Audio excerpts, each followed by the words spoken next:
الحمد لله نحمده ونستعينه ونستغفره ونعوذ بالله من شرور أنفسنا ومن سيئات أعمالنا. من يهده الله فلا مضل له ومن يضلل فلا هادي له، وأشهد أن لا إله إلا الله وحده لا شريك له، وأشهد أن محمدًا عبده ورسوله. يا أيها الذين آمنوا اتقوا الله حق تقاته ولا تموتن إلا وأنتم مسلمون. يا أيها الناس اتقوا ربكم الذي خلقكم من نفس واحدة وخلق منها زوجها وبث منهما رجالا كثيرا ونساء، واتقوا الله الذي تساءلون به والأرحام إن الله كان عليكم رقيبا. يا أيها الذين آمنوا اتقوا الله وقولوا قولا سديدا يصلح لكم أعمالكم ويغفر لكم ذنوبكم، ومن يطع الله ورسوله فقد فاز فوزا عظيما. أما بعد، فإن أصدق الحديث كتاب الله جل وعلا، وخير الهدي هدي محمد صلى الله عليه وسلم، وشر الأمور محدثاتها، وكل محدثة بدعة، وكل بدعة ضلالة، وكل ضلالة في النار. أيها الناس، يقول الله سبحانه وتعالى في كتابه العزيز: بسم الله الرحمن الرحيم: والسماء ذات البروج واليوم الموعود والشاهد ومشهود قتل أصحاب الأخدود النار ذات الوقود إذ هم عليها قعود وهم على ما يفعلون بالمؤمنين شهود وما نقموا منهم إلا أن يؤمنوا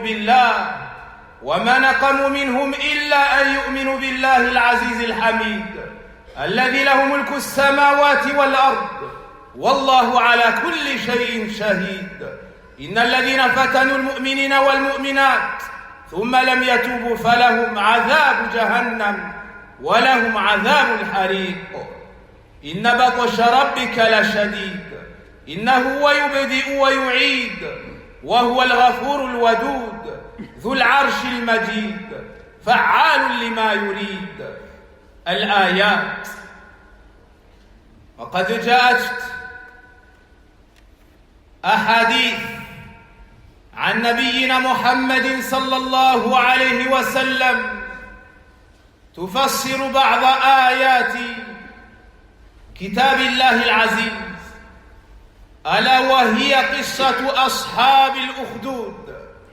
عن سهيل رضي الله عنه أن رسول الله صلى الله عليه وسلم قال: كان ملك في من كان قبلكم كان له ساحر، فلما كبر قال للملك: إني قد كبرت فابعث إلي غلاما وعلمه السحر. فبعث إليه غلاما يعلمه فكان في طريقه إذا سلك راهب فقعد إليه وسمع كلامه فأعجبه، فكان إذا أتى الساحر مر بالراهب فقعد إليه، فإذا أتى الساحر ضربه فشكى ذلك إلى الراهب، فقال: إذا خشيت الساحر فقل حبسني أهلي، وإذا خشيت أهلك فقل حبسني الساحر. فبينما هو كذلك إذ أتى على دابة عظيمة قد حبست الناس، فقال: اليوم أعلم الساحر أفضل أم الراهب أفضل؟ فأخذ حجرا فقال: اللهم إن كان أمر الراهب أحب إليك من أمر الساحر فاقتل هذه الدابة حتى يمضي الناس. فرماها فقتلها ومضى الناس، فأتى الراهب فأخبره، فقال له الراهب: أي بني، أنت اليوم أفضل مني، قد بلغ من أمرك ما أرى، وإنك ستبتلى، فإذا ابتليت فلا تدل عليه. وكان الغلام يبرئ أكمه والأبرص ويداوي الناس من سائر الأدواء. فسمع جليس للملك قد كان عمي، فأتاه بهدايا كثيرة، فقال: ما هاهنا لك أجمع إن أنت شفيتني؟ فقال: لا أشفي أحدا، إنما يشفي الله. فإن أنت آمنت بالله ودعوت الله فشفاك. قال ربي، أو قال فآمن بالله فشفاه الله. فأتى الملك فجلس إليه كما كان يجلس، فقال له الملك من رد عليك بصرك؟ قال ربي. قال ولك رب غيري؟ قال ربي وربك الله. فأخذه فلم يزل يعذبه حتى دل على الغلام، فجاء بالغلام فقال له الملك أي بني، قد بلغ من سحرك ما تبرئ الأكمه والأبرص وتفعل. فقال إني لا أشفي أحدا إنما يشفي الله. فأخذه فلم يزل يعذبه حتى دل على الراهب، فأجيء بالراهب فقيل له ارجع عن دينك، فأبى. فدعا بالمنشار فوضع المنشار في مفرق رأسه فشقه حتى وقع الشقاه. ثم جاء بجليس الملك فقيل له ارجع عن دينك، فأبى. فوضع المنشار في مفرق رأسه فشقه به حتى وقع شقاه. ثم جاء بالغلام فقيل له ارجع عن دينك، فأبى. فدفعه إلى نفر من أصحابه فقال اذهبوا به إلى جبل كذا وكذا فاصعدوا به الجبل، فإذا بلغتم ذروته فإن رجع عن دينه وإلا فاطرحوه. فذهبوا به فصعدوا به الجبل، فقال اللهم اكفنيهم بما شئت، فرجف بهم الجبل فسقطوا. وجاء يمشي إلى الملك فقال له الملك ما فعل أصحابك؟ قال كفانيهم الله. فدفعه إلى نفر من أصحابه فقال اذهبوا به فاحملوه في فرقور أي سفينة فتوسطوا به البحر، فإن رجع عن دينه وإلا فاقذفوا. فذهبوا به، فقال اللهم اكفنيهم بما شئت، فانكفأت بهم السفينة فغرقوا.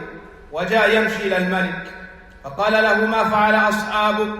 قال كفانيهم الله. فقال للملك إنك لست بقاتل حتى تفعل ما آمرك به. قال وما هو؟ قال تجمع الناس في صعيد واحد وتصلبني على جذع، ثم خذ سهما من كنانتي، ثم ضع السهم في كبد القوس، ثم قل بسم الله رب الغلام، ثم ارمني، فإنك إذا فعلت ذلك قتلتني. ففعل ذلك الملك، فقال بسم الله رب الغلام، ثم رماه فوقع السهم في صدغه، فوضع يده في صدغه في موضع السهم فمات. فقال الناس آمنا برب الغلام، آمنا برب الغلام، آمنا برب الغلام. فأتى الملك فقيل له أرأيت ما كنت تحذر؟ قد والله نزل بك حذرك، قد آمن الناس. فأمر بالأخدود بأفواه السكك فخدت وأدرم النيران، وقال من لم يرجع عن دينه فاحموه فيها، أو قيل له اقتحم. ففعلوا حتى جاءت امرأة ومعها صبي لها فتقاعست أن تقع فيها، فقال لها الغلام يا أماه اصبري فإنك على الحق.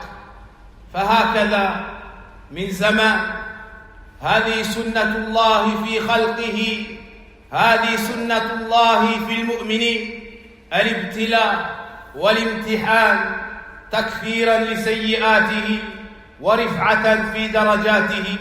أعوذ بالله من الشيطان الرجيم. بسم الله الرحمن الرحيم.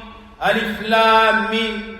أحسب الناس أن يتركوا أن يقولوا آمنا وهم لا يفتنون، ولقد فتنا الذين من قبلهم فليعلمن الله الذين صدقوا وليعلمن الكاذبين. وفقنا الله وإياكم للتمسك بالإسلام والسنة.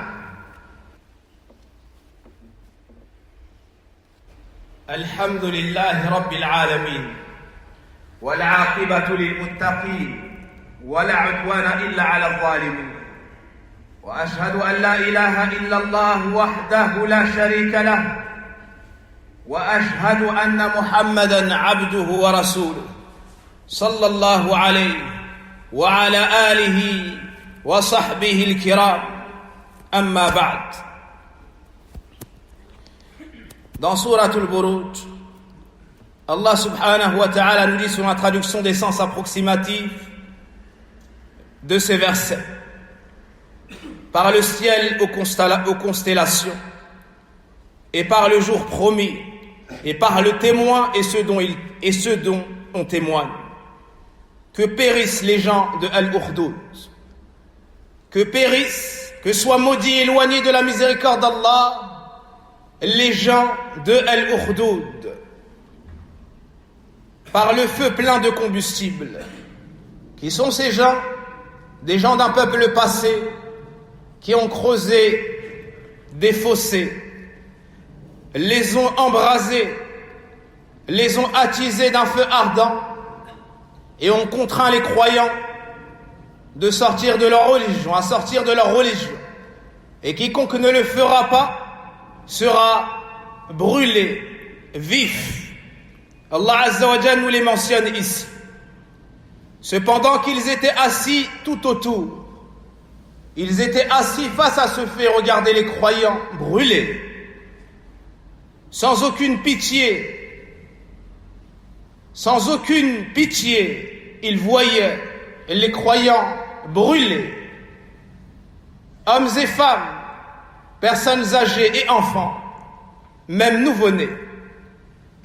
Ils étaient ainsi témoins de ce qu'ils faisaient des croyants, à qui ils ne reprochaient que d'avoir cru en Allah le puissant, les dignes des louanges. Pour quelle faute ont-ils été brûlés? Quels étaient donc les reproches? Allah nous dit: illa an yu'minu billah, juste parce qu'ils ont cru en Allah. Voici pourquoi est-ce qu'ils ont été brûlés. Parce qu'ils ont reconnu l'unicité du Seigneur des mondes, Allah Azza wa Jal. Parce qu'ils ont refusé de se prosterner devant un autre que lui, de lever les mains vers un autre que lui, de se prosterner pour autre que lui, de craindre autre que lui, de n'aimer d'un amour adoration autre que lui, de ne placer ses espoirs et de ne compter que sur lui. Pour cela, ils ont été opprimés, assassinés et brûlés vifs.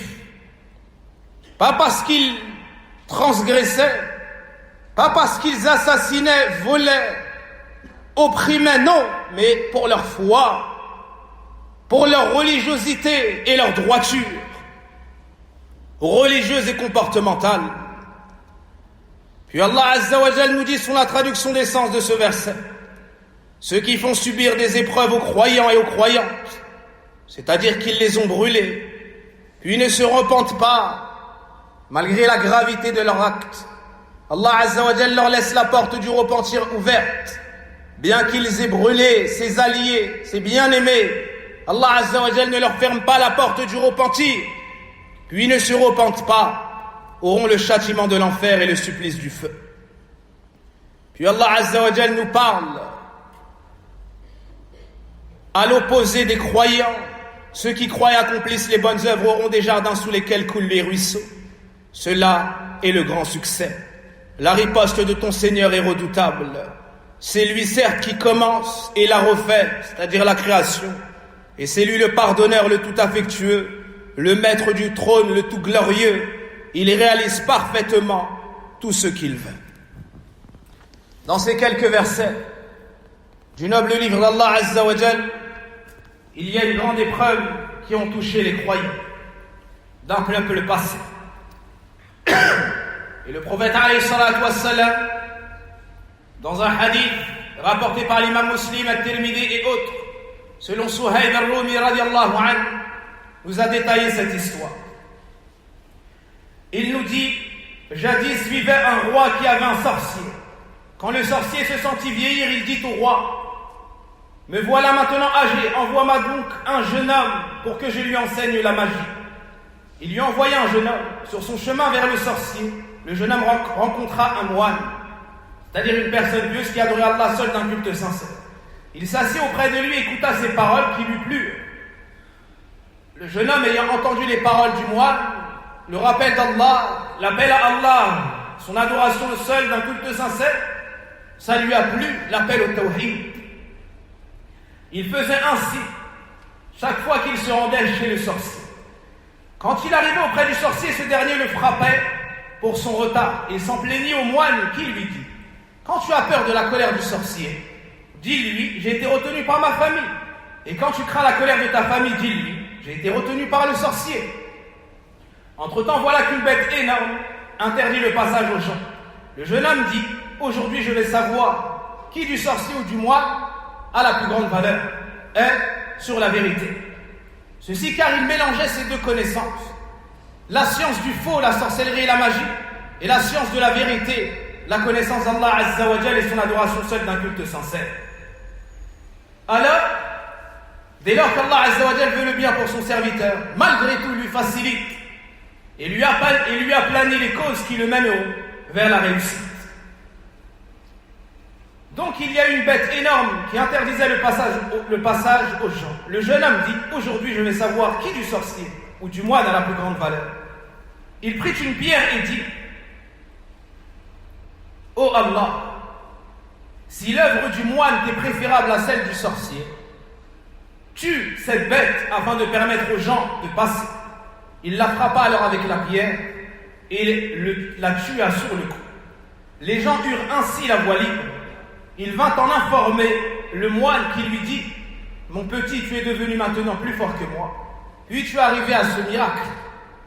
Puisque tu es arrivé à ce miracle, et tu vas certainement être mis à l'épreuve. C'est-à-dire que les invocations de l'enfant étaient exaucées par Allah Azza wa Jalla, et c'est donc un signe de sa piété. Ainsi le moine, avec la plus grande modestie, reconnut la suprématie de cet enfant, sa piété et sa place chez Allah subhanahu wa ta'ala, et lui enseigna l'habitude sur les créatures d'Allah. C'est que plus tu es pieux, plus tu es éprouvé dans ta religion. Le prophète alayhi salatu wassalam nous dit: ceux qui sont le plus éprouvés sont les prophètes, puis ceux qui viennent après, puis leurs successeurs. Si tu es fort dans ta religion, ton épreuve sera forte. Et si tu as des faiblesses, alors elle sera plus faible et amoindrie. Et tu vas certainement être mis à l'épreuve. S'il en est ainsi, ne dis à personne où je suis. Ainsi donc le jeune homme en arriva à guérir l'aveugle de naissance. Et celui qui avait la maladie de la dépigmentation, il guérissait les gens de la plupart de leurs maladies. L'un des courtisans du roi, qui était aveugle, entendit parler du jeune homme. Il se rendit auprès de lui avec de nombreux cadeaux et lui dit: vois-tu tout ce qui est là? Si tu me guéris, ça t'appartiendra. Le jeune homme lui dit: je ne guéris moi-même personne, mais c'est uniquement Allah le Très-Haut qui guérit. Si tu crois en Allah, je l'invoquerai, je le prierai et il te guérira. Le courtisan crut en Allah et Allah le guérit. Il se rendit chez le roi et s'assit près de lui comme il en avait coutume. Le roi lui demanda: qui donc t'a rendu la vue? Il répondit: mon seigneur et maître. Il lui dit: as-tu un seigneur autre que moi? Comme Pharaon dit auparavant. As-tu un seigneur autre que moi? Le roi lui demanda. Et il répondit: mon seigneur est le tien, Allah. Le roi le jeta alors en prison et ne cessa de le torturer jusqu'à ce qu'il dénonça le jeune homme. On fit alors venir le jeune homme et on lui fit la même chose. Ou avant cela, le roi lui dit: mon petit, te voilà arrivé avec ta sorcellerie au niveau de guérir l'aveugle de naissance, celui qui est touché par la dépigmentation et telle autre maladie. Le jeune homme lui dit: je ne guéris personne, mais c'est Allah seul qui guérit. Il le jeta alors en prison et ne cessa de le torturer jusqu'à ce qu'il dénonça la cachette du moine. On fit alors venir le moine et on lui dit: renie ta foi. Chose qu'il refusa catégoriquement.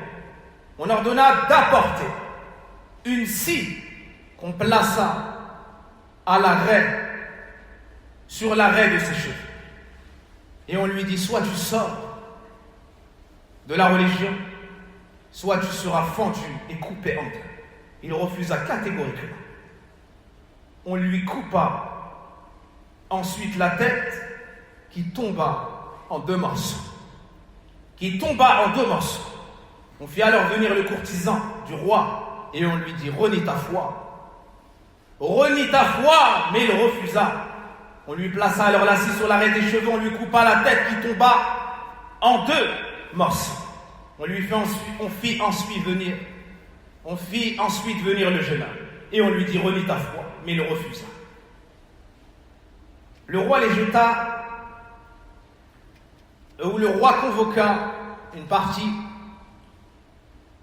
de ses gardes et leur ordonna en disant: emmenez-le à telle montagne, escaladez-la avec lui. Une fois parvenu à son sommet, demandez-lui de renier sa foi et dans le cas contraire, jetez-le du haut de la montagne. Ils le prirent, escaladèrent la montagne et le jeune homme invoqua Allah: ô Seigneur, sauve-moi d'eux par ce qui te plaira. La montagne se mit alors à branler. Ils tombèrent dans le vide et lui seul redescendu, sain et sauf de la montagne. Ils vinrent dire au roi: Allah m'a sauvé d'eux. Le roi lui dit: qu'en est-il de tes compagnons? Il dit: Allah m'a sauvé d'eux. Ensuite, il envoya une autre délégation avec lui: prenez un bateau ou une barque, une fois au milieu de la mer, jetez-le, s'il ne renie pas sa foi. Le jeune homme invoqua Allah: ô Seigneur, sauve-moi d'eux par le moyen qui te plaît. La barque se retourna et il se noyait.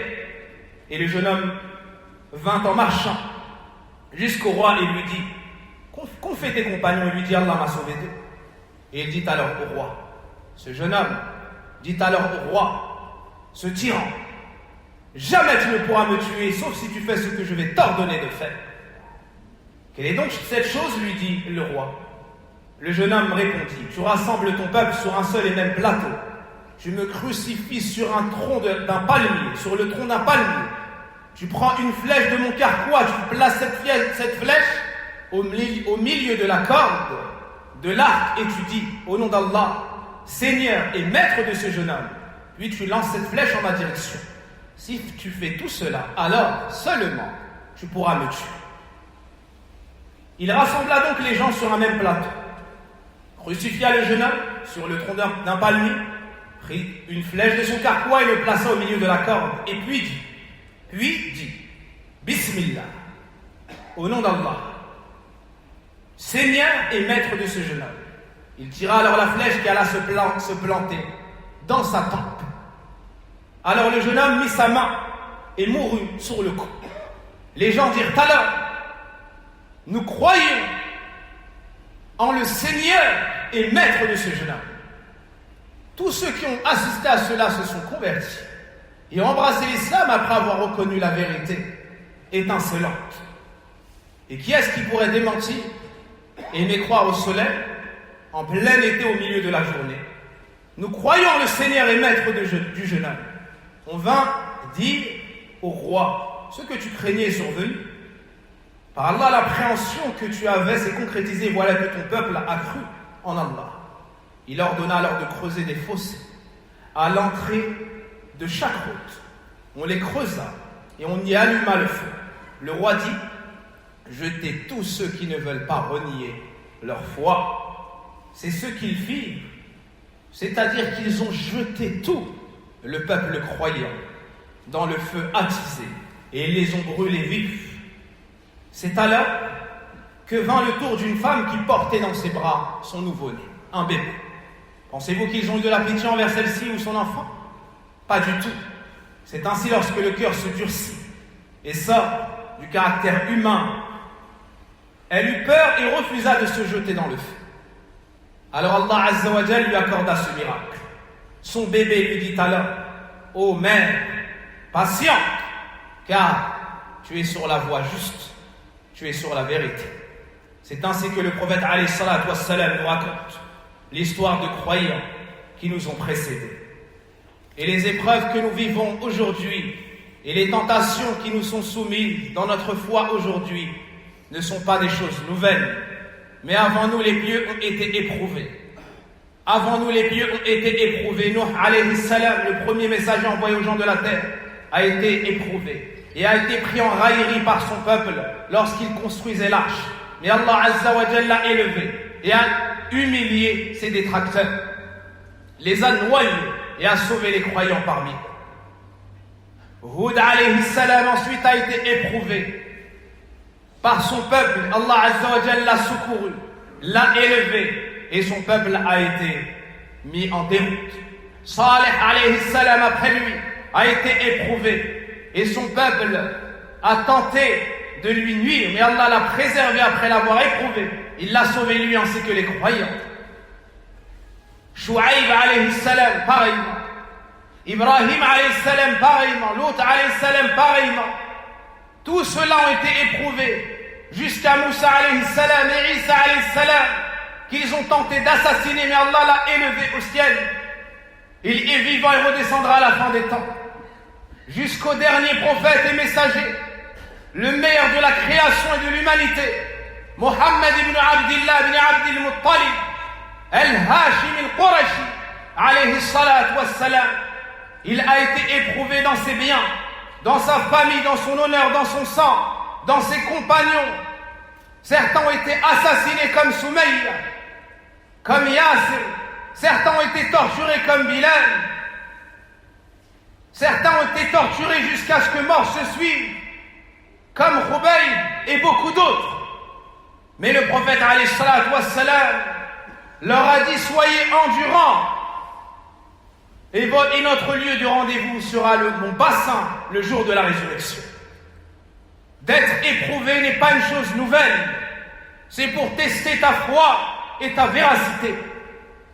Et que les croyants soient opprimés juste parce qu'ils ont cru en Allah, le Seigneur des mondes, n'est pas chose nouvelle.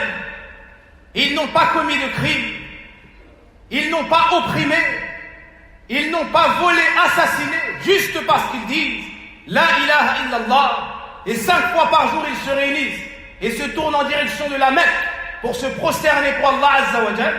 Est-ce que pour cela ils méritent d'être opprimés, agressés, jusqu'à nuire à des enfants innocents et leurs mères? Hasbunallah wa ni'mal wakil. Hasbunallah wa ni'mal wakil. Hasbunallah wa ni'mal wakil. Allah nous suffit, et quel meilleur garant que lui.